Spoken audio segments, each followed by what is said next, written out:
piece of tape. You're going to mount it wherever you want it to be.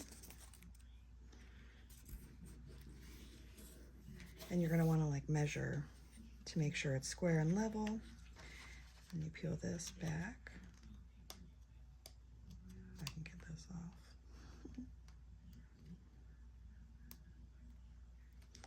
So you're going to peel the sticker off of the backing.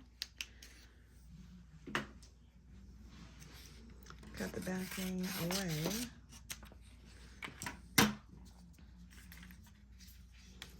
And then you're going to take this and you're just going to lightly push it down.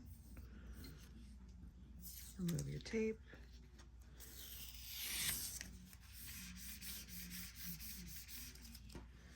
Move back the other side. Remove the backing. And then put the other side down like this.